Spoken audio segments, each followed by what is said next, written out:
Hey, what's up? What's up? My name's Londrino Lopes. You're now tuned into A Star World, our entertainment and culture.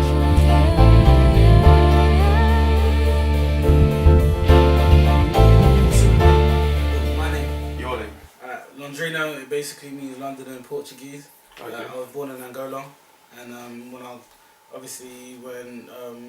came here, my cousins in Portugal. I went to visit them in I think it was 2006 or something like that, and they used to just refer to me to their friends as Londrino in it, that Londoner in it. And so I kind of before it was just Lopez because it was just a nickname that my friends gave me over here because I couldn't speak a word of English and shit.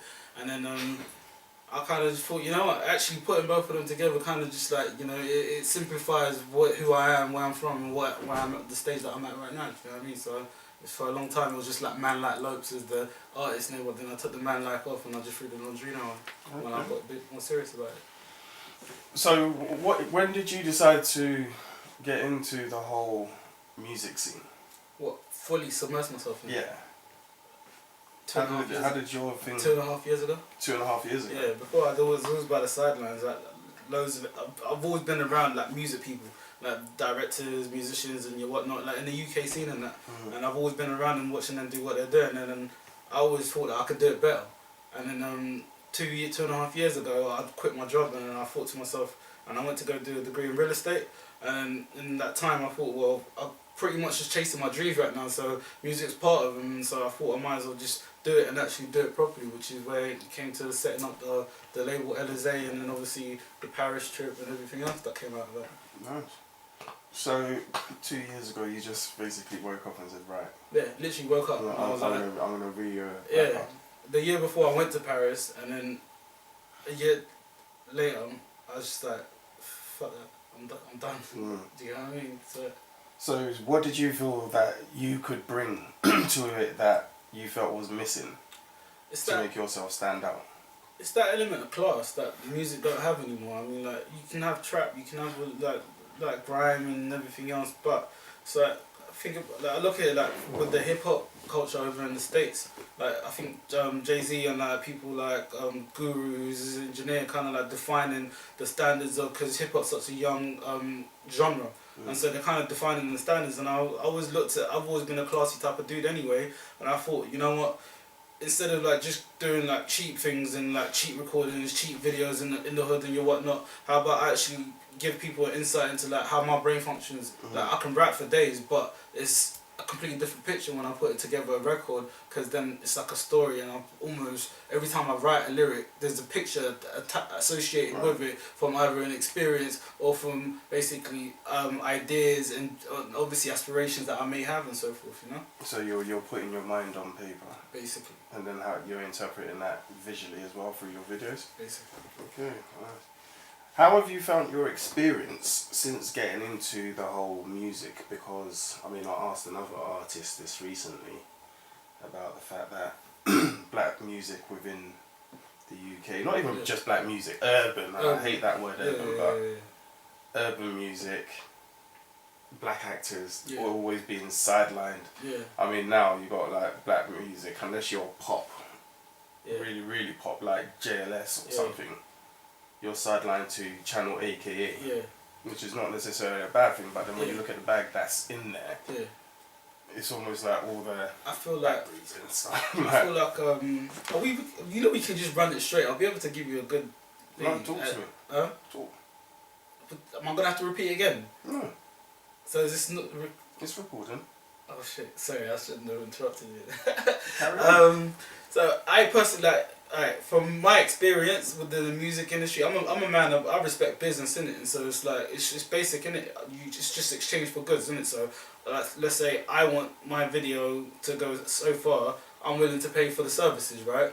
But you know, the majority, I think the rest of the industry, specifically like the bloggers and stuff like that, they don't really respect what business is supposed to be about. Most of like these bloggers and people like that, like if I'm speaking honestly, I think they're just like groupies, like but extreme ones. So you got either groupies that really love the artist that's really doing it right now, or they've got groupies that really hate the artist and then they just express their opinion, but they've got such a wide outreach that, you know, it gets out. And so for people like me, where I've come to like make a slight difference by adding a new element to it, and people don't really kind of get it, and these bloggers are kind of in they're basically the middleman between me and the potential audience that I could reach out to, and then so it's just the whole networking and dealing with them. It's a bit political. It's almost like, I mean, you have to network regardless, but when people don't respect the reason where somebody's coming from a good place, and it's just and they spend their time dick riding, that's where you get all the confusion and the politics through, isn't it? But other than that, I think it's healthy. But I just found it to be a difficult journey for you. Yeah, it was very difficult. I mean, like, I went to Miami. I actually got a song which I plugged on my Instagram the other day. It's an old song. I did it like a year ago. But I was in Miami 2 years ago. I went out there for a hip hop conference. I did like 6 weeks in the States. I was just like floating around. My friend, he basically knows Memphis Bleak, so we were just fucking around, just chilling in New York, New Jersey. And I went down to Miami for a week by myself. And the grind in my 6 weeks that I was out there, I managed to I took about 500 tapes out there, got rid of every single one of them for like $10 a pop, and then literally as I was floating around meeting people, telling them, yo, I'm from London, I'm here just on business, and they respected business for what it is. Do you get what I mean? No matter how big you are, if you came correctly, they respected it. I come back here and then I'm like seeing how they move out there as well, not just obviously showing me love because I'm from the UK, but how they move within themselves and how they create, how the culture vibrates and maintains itself. And I come back here and I just see all these gaps, and I'm like, you know, it's damaging its own self personally, because like Skepta said it in an interview one time. You know, when obviously Grime and Skepta, N-Dubs were popping everybody, Skepta said it in an interview. He was just like, you know what, like this rap shit is cool now, but the indie bands they're gonna come back. And then once that happens, then it's like, what are you gonna do then? Do you get what I'm trying to say? And then, but then haven't they already come back and then this is this is exactly what I'm saying. Rappers and the grime artists are they faded away. Not even fading away, but aren't they technically using the indie people to still have some level of relevance? I mean, if someone like say Tiny Skepta's done a song with but Tiny's in a different category altogether, because he's got the machine behind him. So but there's artists now that are still jumping on things with the indie people. Yeah. And so why is it okay that's all to good. do that There's nothing wrong with like mixing those genres. My music is very eclectic. I say to you hip hop, but you think it's like gangster rap, like the typical, you know, like person that will think that doesn't really research the culture. But like my music is very eclectic. I have most of my instruments played in live. Like I touch bass on neo soul, jazz, London, Paris, Tokyo. The inspiration behind that was the indie song. I said to my producer, I was like, yo, I just come back from Paris, like, and I like the way that they move out there, and I want some shit that I could perform at a festival and it will go down well. It just so happened that the song became London, Paris, Tokyo. But when we was making the beat, I didn't know what it was gonna be. But it was just the whole idea of like change, like coming with a different perspective of it. Do you know what I mean? But do you feel like at the moment UK hip hop is having to sell out, so to speak, in order to be relevant? Because and by that I'm going back to what you said about indie will come back and hip hop will fade into the background. So do you feel now it's just a matter of survival, so therefore they're latching onto all the different genres and collaborating to stay relevant? Kind of like how Run DMC and Aerosmith. Yeah. But that was a dope song. It was. That was a group that was fading into pure irrelevance. And that collaboration helped bring Aerosmith back. Is that the same scenario currently with UK hip hop? Nah. No? Nah. It's all about I look at it like it's all about mind state, innit? I research a lot. And then majority of these are like, actually funny enough, I plugged this on my Instagram the other day. You know, you got this guy called Eric Thomas, the hip hop preacher, right? And then he was basically he had a speech. I don't know if you mind me playing it. So it's just like 15 seconds. But this is basically this is how I look at the UK scene right now, innit? Like I go so hard for trying to put my life on the line for this, innit? But this is my definition of what I think about a lot of these rappers in the UK. Successful as bad as you want to breathe, then you'll be successful. And I'm here to tell you, number one, that most of you say you want to be successful, but you don't want it bad. You just kind of want it. Do you know what I'm trying to say? So it's like people, they talk about it, but so everybody wants to get to Jay-Z standards, but they don't understand the grind that he had to put into. Everybody wants to say that they're balling, but they don't understand that what hard work means. You have to love hard work, and then a lot of people just want to just chill, bun a little zoot and fucking do a little hood video, and then that's it. And this is where I was saying that I was trying to challenge the status quo by my first video I booked was to fly to Paris. We didn't get no permits to go out there. Like literally me and my director Chaz, I said to him like, yo Chaz, cool, here's a song and I don't want to shoot in the UK.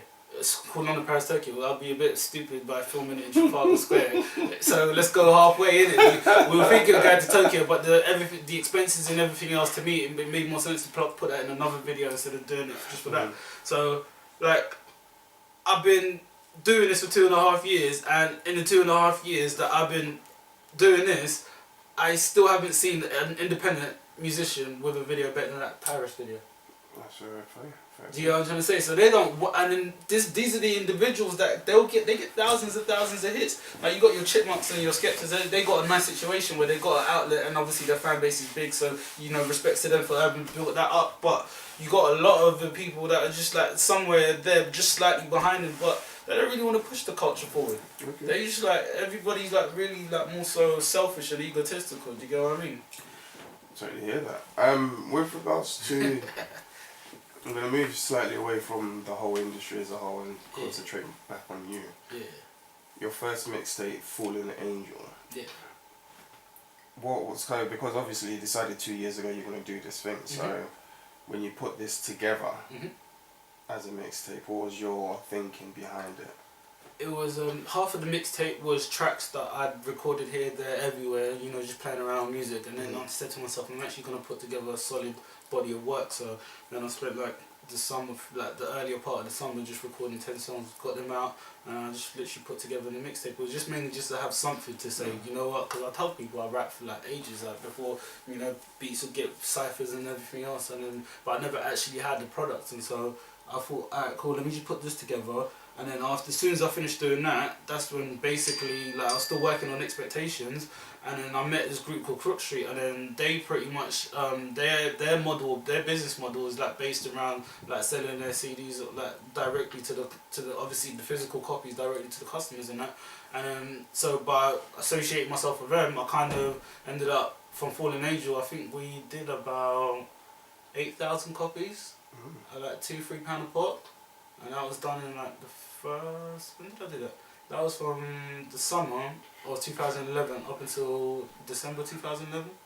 Okay. And then, and obviously after that came Rosewood and that, but that was the main reason behind Fallen Angel was just to, you know, just to put something together and just be like, alright, cool. And you shifted 8,000. Yeah. I mean, we've done we've done like over 20,000 all together, everything. Really? Like all my tapes, like Expectations, the deluxe, the normal copy, Rosewood, and Fallen Angel. Well done. Like thinking. So, after Fallen Angels, you were saying then you followed it with Rosewood as an EP. Yeah. And so, how is that then maturing or taking your brand and yourself a bit more forward? Fallen Angel was like it was more so I just needed something, because some of the beats were American beats as well, but like not the bait ones that had like Joe Budden ones that was like really deep, like really musical and like you know interactive.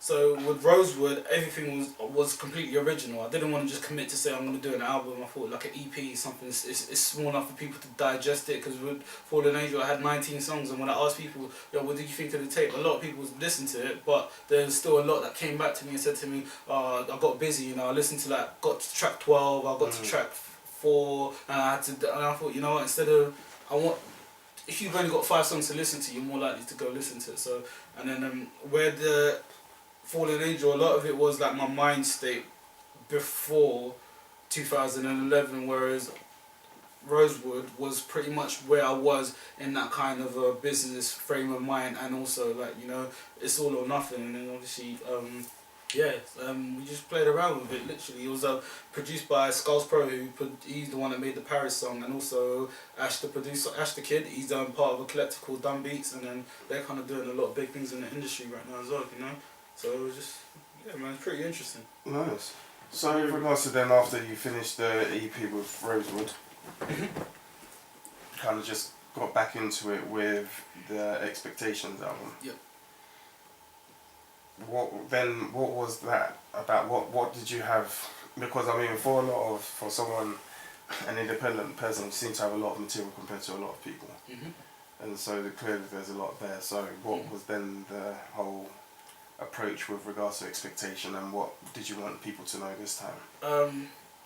Fallen Angel was a very dark tape, because it was just depicting like growing up in London, didn't it? The concept of Fallen Angel was, you know, you fell from grace, so to speak, because when you're young, you're innocent, and then you step out into the world, and obviously we know the neighbourhoods and everything, how you are, and then you get, you know, you follow a certain path and you end up getting into certain things, and that's where the concept of where Fallen Angel came from. And like when you listen to the mixtape, you can almost, it's very cinematic and it's very like detailed in terms of like the descriptions.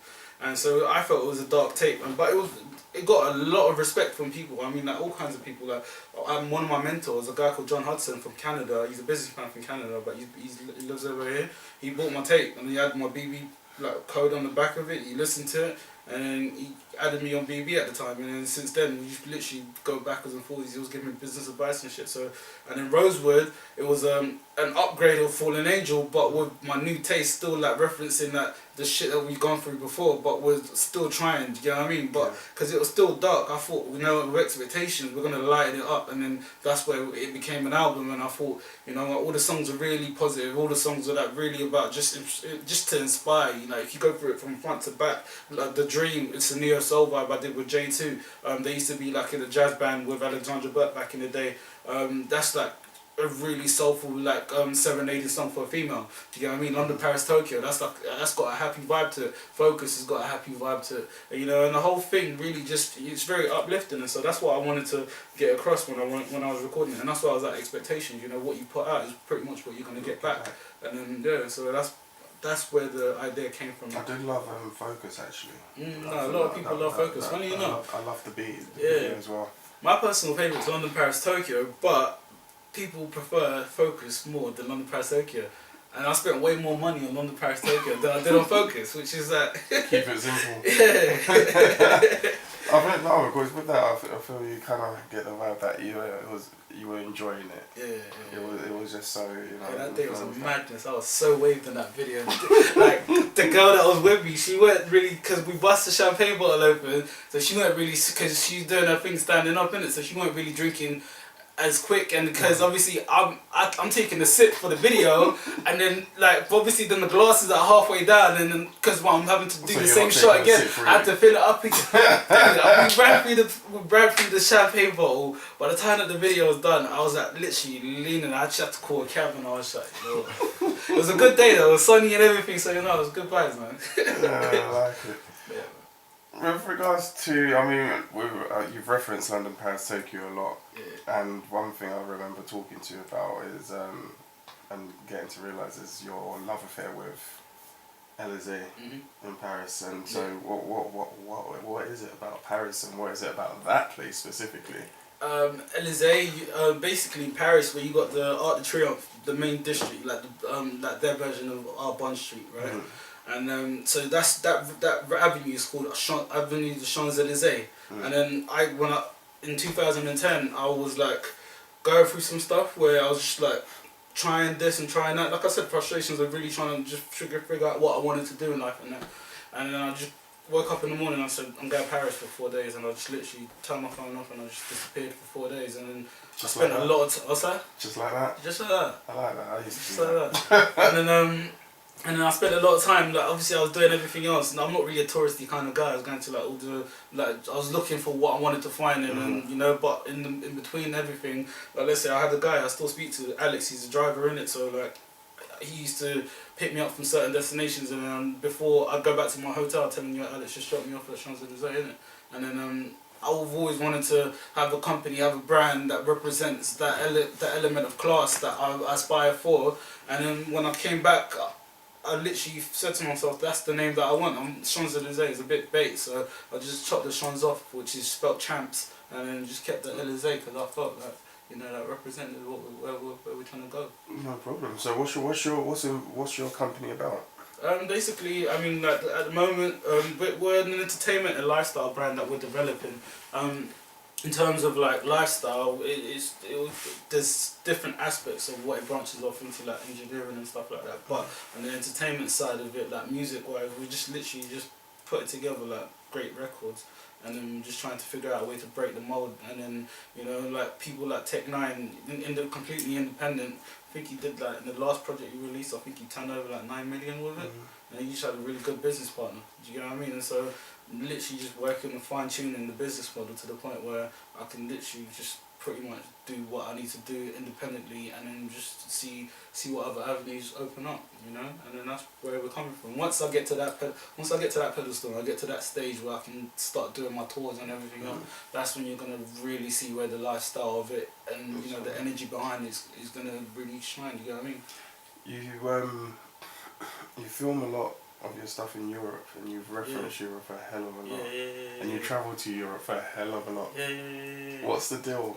I love travelling. I wasn't born here, innit? So I was born in Angola, and then like for years, cause like I'll be like straight up. Like obviously, I was born in Angola, so we came here. We had to get all the paperwork and everything else sorted out. So that took a long time, but we didn't go nowhere. So as soon as I got my passport, first thing I did is go to Portugal, and I came back with the name Londrino, and then I was like, all right, cool. And then I'm an adventurous kind of guy, innit? So I always think to myself like, where's the next destination? Like last month, I literally woke up in the morning and I said to myself, because I've been to Croatia the year before to a festival, and I met a few people down there, and I woke up and I was just, what's happening? And I was like, what you lot doing? And they're like, nothing. And I was like, cool, I just need to get away from this just to go focus on what I need to like focus on. So I just went down there for like 3-4 days, and I was just chilling in Croatia. So I do that a lot. And then, but it's more so just traveling. I feel like once you get out, like I said, what you aspire to be, like, and then what I always feel like if you travel, then you get to experience life from a different perspective. Do you get what I'm trying to say? Like obviously we're privileged because we got the pound and we can just get up and go somewhere, and it don't cost us as much to stay there as the normal people living there. But when you go down there, you can understand what systems they got in place, and then figure out what it is that you can bring back that might, you know, benefit what you're working on at the point in time. You know what I mean? It's all about that network, really, isn't it, as well? Yeah. So you're adventurous guy. Well, I used to do that. What was the scene like when you was actually out there in Europe? When you travel to these places, do you obviously go and check out what's going on in their hip hop culture and music culture, things that could inspire? In Paris, I mean, I got a few friends that are like over here, and they fly in and that, so they kind of they show me like videos and stuff. I didn't get to like mingle with anybody, but when I went to Croatia, literally, I was in the studio for a day with this guy called Shadon MC. He's just doing his thing out there, and literally we spent the day in the studio. And this is actually one of the inspirational things about that trip. Actually, like he told me basically, because they don't have a lot of money down there, and they're like a very young country that's like 20 years old or whatever. So, but he said to me, I'm building my studio. I expect, you know, a lot of people, they got a studio over here, it's just like it's in the bedroom and whatever. So he said he's building his studio, right, and he just like from reclaimed that stuff, so he'll find eggshells. Like, he's found enough eggshells to cover that wall or this room to make it soundproof. He's found enough eggshells. That's a lot of eggs for free. I bet it looks insane. The studio, like, he showed me 2 of them. He's actually working on 2 of them. So the first one that he showed me looked like the everything. Like, I've never been to a studio that good, and he told me that the majority of everything was reclaimed. I mean, like the equipment, like of the microphone and stuff like that. He's had to get sponsorship for a few bits here and there, but then it just kind of opens up to what we take for granted over here. Do you get what I mean? And so like, so there, I mean, like that's kind of what I kind of managed to get from the scene, but it's not. It kind of reinforces what you say about if you really want to do something. Yeah. You got if a guy's having to pick up eggshells and use these imagination to build. Yeah. You'd be surprised. You'd be very surprised. You think the eggshells is like he's painted it looks all black, and then it looks calm, and then like the woods that like the laminate flooring that he's got and everything that the studio looks like, and he's got his big mixing desk. Everything was like, I couldn't have asked for a better place to have recorded that. And I would have never thought that I'd find that from an independent artist out of Croatia that's like technically, as he put it, broke. That's insane. Do you get what I mean? That's so yeah, so no, it's cool, man. I'm planning another trip that I'm planning to this year at some point. I need to go out to Cyprus. I've got a guy down there that does some promotion stuff. So we're gonna do like a club tour for a weekend, and we're just getting all of that set in place. And then I've got a few connects down in Germany, now in Cologne, Germany.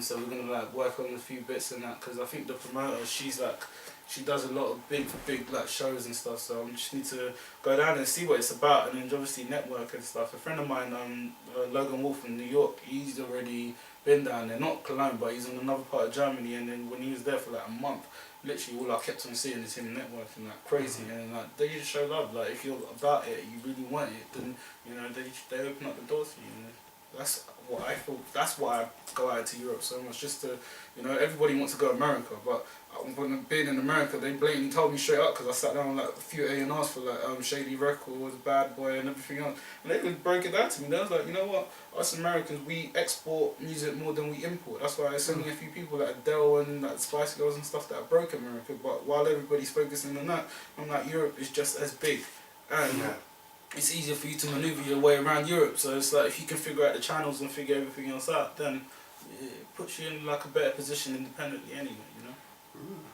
So currently, you're working on your new album. Oh, it was supposed to be an album. It was supposed to be an album, yeah. Triumph, yeah, because we started it last year. We did a big show, everything. We had a nice campaign that had a lot of traction, and but what I listened to it over and over and over again, and then I thought to myself, I'm better off like reducing the amount of songs, going back to the Rosewood method, and just having 5 songs, the best 5 that I feel really represent where I'm at right now. And then also, instead of just like putting together like, okay, the EP, we're working, me and my director right now, we're working on completing like a video for each and every single one of those songs. And so it's almost gonna be like once I finish packaging it, then it's gonna like online, you're gonna be able to obviously watch the videos, and then obviously the physical ones, if we can get it put it together, then be able to like have like back in the day where you got a CD and then you had videos inside it and stuff like that. So I really want to make it like just a little bit different and interactive, and focus more on the few, and like, as they say, less is more. Do you know what I mean? And just really bring out the art and that. So yeah. Last time I saw you, just to bring it all together, you were performing in Shoreditch. Yeah. Oh no, that was a dope show. That was a good show. But what's going on with you in live performances? I'd say I've kind of like, I stopped doing like open mics like time ago. I just felt like my energy could be spent better on other things. If I get an invitation, then I don't mind it. But before I used to like relentlessly chase it so I could perfect like my stage presence and everything else. But I kind of now I'm just like, I'm gonna throw my eyes, I'm set my targets on bigger things. I.e. like Cyprus next month, where I'm gonna go down there for the weekend and just do that. And then so I'm just putting together like a tour. And then hopefully once I finish packaging Triumph, and then we can then start running the campaign again, but like run it with a little bit more execution. Little vision.